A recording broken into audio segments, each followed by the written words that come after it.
நந்தினிக்கு போட்டிருக்க அம்மைய எப்படியாச்சும் போக வைக்கணும். நந்தினிய பழைய நிலைமைக்கு மாத்தணும் அப்படின்ற மாரி சொல்லி, சூர்யா ரொம்பவே அவங்க எந்த எல்லைக்கும் போறதுக்கு தயாரா இருந்துட்டுருக்காரு.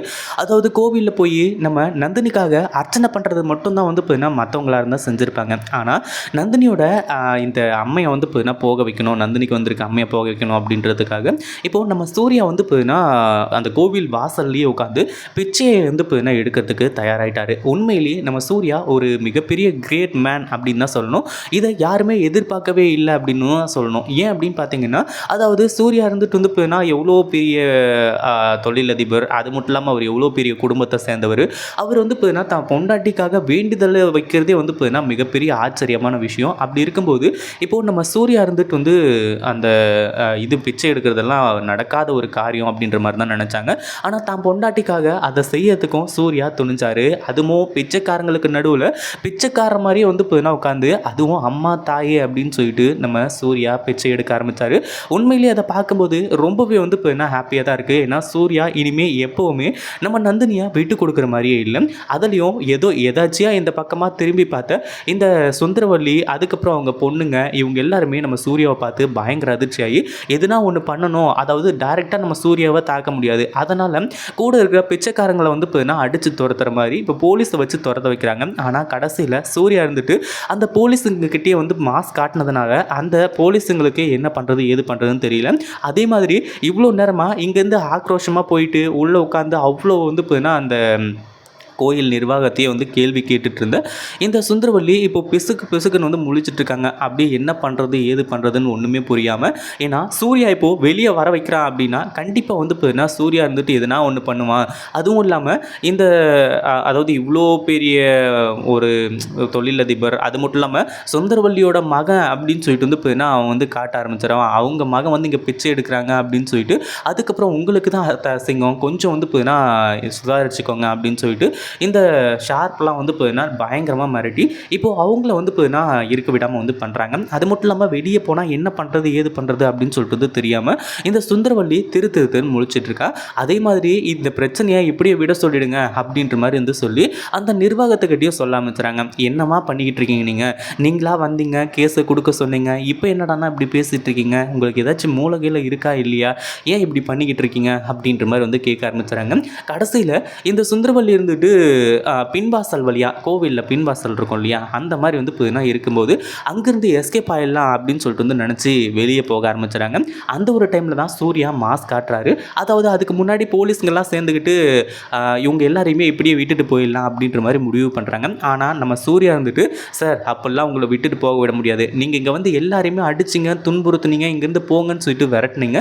அப்படி இருக்கும்போது நீங்கள் பண்ணது எல்லாமே தப்பு தானே. தப்புன்னா நீங்கள் எல்லாருக்கிட்டையும் மன்னிப்பு கேட்டு தான் ஆகணும், இவங்க ஒவ்வொருத்தர்கிட்டையும் மன்னிப்பு நீங்கள் கேட்டு தான் ஆகணும், கேட்டுட்டு தான் இங்கேருந்து போகணும் அப்படின்ற மாதிரி சொல்லி சூர்யா போலீஸையே மிரட்ட ஆரம்பிச்சுறாங்க. இப்போ போலீஸ்க்கு என்ன பண்ணுறது ஏது பண்ணுறதுன்னு தெரியல. இங்கேருந்து தப்பிக்கணும், இங்கேருந்து போகணும் அப்படின்னா கண்டிப்பாக இவங்க எல்லாருக்கிட்டையுமே மன்னிப்பு கேட்டு தான் ஆகணும் அப்படின்ற மாதிரி சொல்லி இப்போது மரியாதையோட இந்த பிச்சைக்காரங்க கிட்ட போலீஸ்காரங்க மன்னிப்பு கேட்குறாங்க. உண்மையிலேயே இந்த சுந்தரவல்லிக்கு சரியான ஆப்பை தான் நம்ம சூர்யா வச்சிருக்காரு. அதுவும் இங்கே வெளியே வந்திருந்தாரு அப்படின்னா அந்த பிச்சைக்காரங்க முன்னாடியே இந்த சுந்தரவல்லியை நல்லா வச்சு செஞ்சுருப்பாங்க, என்ன அசிங்கப்படுத்திருப்பாங்க அப்படின்னு தான் சொல்லணும்.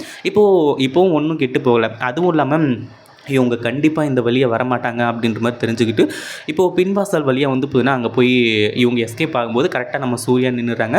என்ன தாய்க்குளமே, என்னமோ நீங்கள் என்னை பார்த்துட்டு என்னடா அது இவ்வளோ சைலண்ட்டாக போகிறீங்களே அப்படின்ற மாதிரி நினச்சேன். உள்ளே போய் சரியான வேலையை தான் நீங்கள் பார்த்துட்ருக்கீங்க. நீங்கள் மட்டும் அந்த வழியாக வெளியே வந்திருந்தீங்க அப்படின்னா என்ன நடந்திருக்குன்னு உங்களுக்கே நல்லாவே தெரியுமே அப்படின்ற மாதிரி சொல்லி சுந்தரவல்லியை இப்போது உண்டு இல்லைன்னு பண்ணிகிட்டு இருக்காங்க. அதே மாதிரி சுந்தரவல்லியோட முகத்தறியை கிழிச்சு இதுக்கு மேலே இந்த மாதிரி சில்லறையாக எதனா பண்ணிட்டு இருந்தீங்க அப்படின்னா கண்டிப்பாக நான் சும்மா விட மாட்டேன், என் பொண்டாட்டியை காப்பாற்றணும் அப்படின்றதுக்காக நான் எந்த எல்லைக்கும் போகிறதுக்கு தயாராக இருப்பேன், அதில் எந்த ஒரு சந்தேகமும் கிடையாது அப்படின்ற மாதிரி எல்லாத்தையுமே சொல்கிறாங்க. இதை கேட்கும்போது இப்போது இந்த சுந்தரவல்லிக்கு பயங்கரமான அதிர்ச்சியாக இருக்குது. ஏன்னா இங்கே நம்ம சூர்யாவோட வேண்டுதல் நடக்கக்கூடாது, நிறைவேறக்கூடாது அப்படின்றதுக்காக தான் அங்கே பிச்சைக்காரங்க கூட்டத்தில் உட்காந்துட்டு இருந்த சூர்யாவை விரட்டுறதுக்காக மொத்த பிச்சைக்காரங்களுமே போலீஸில் பிடிச்சி கொடுக்கணும் அப்படின்ற மாதிரி நினச்சாங்க. ஆனால் அது எதுவுமே நடக்கலை அப்படி அப்படின்னதுக்கு அப்புறமும் அதே மாதிரி நம்ம சூர்யா இருந்துட்டு என்ன நடந்தாலும் சரி நான் நந்தினிக்காக இந்த ஒரு பரிகாரத்தை நான் செஞ்சு தான் தருவேன் அப்படின்ற மாதிரி வந்து சொல்லி உட்கார்ந்துட்டு இருக்காங்க. இப்போ என்ன பண்ணுறது ஏது பண்ணுறது அப்படின்னு சொல்லிட்டு வந்து தெரியாமல் சுந்தரவல்லி இருந்துட்டு இதுக்கு மேலே இருந்தால் அவ்வளோதான் நம்மளை சூர்யா வச்சு செஞ்சிருவான் அப்படின்ற மாதிரி சொல்லி இங்கேருந்து எஸ்கேப் ஆகி ஓட ஆரம்பிச்சுறாங்க. ஒரு பக்கம் நம்ம சூர்யா கிட்ட வந்து பார்த்தீங்கன்னா அவங்க ஃப்ரெண்டு வந்து சொல்கிறாரு, விவேக் சொல்கிறாரு, என்ன மச்சான் இப்படி வந்து நடந்துருச்சு, உங்கள் அம்மா இப்படி பண்ணுவாங்கன்னு நான் கொஞ்சம் கூட எதிர்பார்க்கவே இல்லை அப்படி இப்படின்ற மாதிரி சொல்லிட்டு இருக்காங்க. அதே மாதிரி நம்ம இவங்களுக்கு விஜய்க்கு ஃபோன் பண்ணி அங்கே நந்தினியோட நிலைமை எப்படி இருக்குது அப்படின்ற மாதிரி கேட்கும்போது இப்போவும் அப்படியே தான் இருக்குது, கொஞ்சம் கூட மாற்றமே இல்லை, என்ன பண்ணுறது ஒன்றுமே புரியல, அங்கே அண்ணன் எப்படி இருக்காரு அப்படின்ற மாதிரி சூர்யாவை பற்றி விசாரிக்கிறாங்க. ஆனால் என்ன நடந்தாலும் சரி என் நந்தினிக்காக வந்து போயின்னா நான் இந்த பரிகாரத்தை முடிச்சே தீருவேன் அப்படின்னு சொல்லிட்டு அவர் வெறியோட தான் இந்த பரிகாரத்தையே வந்து செய்கிறாரு. இந்த சுந்தரவல்லி வந்து போயின்னா சும்மா இல்லாமல் நேராக வந்து வீட்டுக்கு போயிட்டு நம்ம அருணாச்சலையா கிட்ட வந்து சொல்கிறாங்க, உங்கள் பொண்ணு அங்கே என்ன காரியம் பண்ணிட்டு இருக்கான்னு தெரியுமா, கோவிலில் வாசலில் உட்காந்து பிச்சைக்காரங்க கூட சேர்ந்துக்கிட்டு பிச்சை எடுத்துக்கிட்டு இருக்கான், இந்த நந்தினி கூட சேர்ந்தா இந்த நந்தினி இந்த வீட்டில் இருந்தால் இதுதான் நடக்கும்னு சொல்லிட்டு நான் அப்போவே சொன்னேன்ல, இப்போ வந்து பார்த்தீங்கன்னா அவன் போய் பிச்சை எடுத்துகிட்டு இருக்கான் அப்படி இப்படின்ற மாதிரி வந்து சொல்லி அங்கே போய் அதை தப்பாக கன்வே பண்ண ஆரம்பிச்சுறாங்க. ஆனால் அருணாச்சலையா வந்து பார்த்தீங்கன்னா அதை தப்பாக புரிஞ்சுக்கிறாரா அப்படின்னு கேட்டிங்கன்னா, அதாவது சூர்யா இது எல்லாத்தையுமே எதுக்காக பண்ணுறான் என்ன ஏது அப்படின்றத எல்லாத்தையுமே நம்ம அருணாச்சலையா நல்லபடியாக தான் புரிஞ்சுக்கிட்டு இருக்காரு. அதில் எந்த ஒரு சந்தேகமும் கிடையாது. அதாவது என்னாச்சு அப்படின்னு பார்த்தீங்கன்னா, என்ன சுந்தரவல்லி உனக்கு பிரச்சனை, அவன் பொண்டாட்டி வந்து பார்த்தீங்கன்னா நல்லா இருக்கணும், அம்மா வந்து பார்த்தீங்கன்னா சீக்கிரமாக போகணும் அப்படின்றதுக்காக வந்து பார்த்தீங்கன்னா அவன் கோவிலில் போய் பரிகாரம் பண்ணிகிட்ருக்கான், அவன் பிச்சை எடுக்கிறான் அப்படின்றதுக்காக அவனை கேவலமாக பார்க்க முடியாது, அவன் நம்ம புள்ள அப்படின்ற மாதிரி சொல்கிறது மட்டும் இல்லாமல் அவன் பொண்டாட்டிக்காக அவன் இருக்கான் அவன் பண்ணுறான் அப்படின்ற மாதிரி வந்து சொல்லும்போது உண்மையிலேயே இந்த அதாவது அந்த சுந்தரவல்லிக்கு ஒரு மிகப்பெரிய அதிர்ச்சியாக இருந்துகிட்ருக்கு. என்ன பண்ணுறதுன்னு ஒன்றுமே புரியல. அதுலேயும் அருணாச்சலையா வந்து பார்த்தீங்கன்னா கொஞ்சம் இதை வந்து நினச்சி கொஞ்சம் ப்ரௌடாக தான் நினச்சிட்ருக்காரு. ஏன்னா தான் பொண்டாட்டிக்காக வந்து பார்த்தீங்கன்னா இவ்வளோ இறங்கி போகிறானே, அதாவது நந்தினியால் வந்து பார்த்தீங்கன்னா சீக்கிரமாக ஒரு மிகப்பெரிய மாற்றத்தை வந்து பார்த்தீங்கன்னா கொண்டு வந்துடலாம், நந்தினி வந்து சூர்யாவை சீக்கிரமாக மாற்றிடுவா அப்படின்ற ஒரு நம்பிக்கையும் வர ஆரம்பிச்சிடுச்சு. அதாவது இதுக்கு முன்னாடியே சூர்யாவை வந்து பார்த்தீங்கன்னா ஒரு நல்ல இடத்துல தான் நந்தினி வச்சுக்கிட்டு இருந்தாங்க. ஆனால் இப்போது தான் மேலே வச்சுருக்க அந்த கேரு அந்த இது எல்லாத்தையுமே பார்க்கும்போது உண்மையிலேயே நந்தினி இப்போது நம்ம சூர்யாவை லவ் பண்ண போகிறாரு அப்படின்னு தான் சொல்லணும். ஏன்னா நம்ம சூர்யா இப்போ பரிகாரம் பூஜை அது இதுன்னு சொல்லிட்டு, அதாவது இது நார்மலான பரிகாரம் கிடையாது.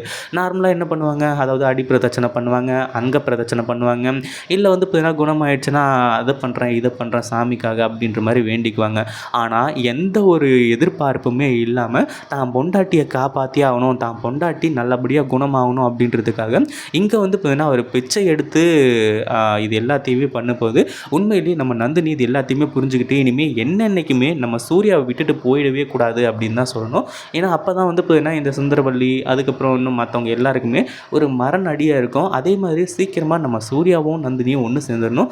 இந்த வீடியோ பிடிச்சிருந்தா லைக் பண்ணுங்கள், ஷேர் பண்ணுங்கள். இப்போ தான் நம்ம சேனலுக்கு ஃபர்ஸ்ட் டைம் வரீங்க அப்படின்னா கீழே இருக்க சப்ஸ்கிரைப் பட்டனை ப்ரெஸ் பண்ணிக்கோங்க.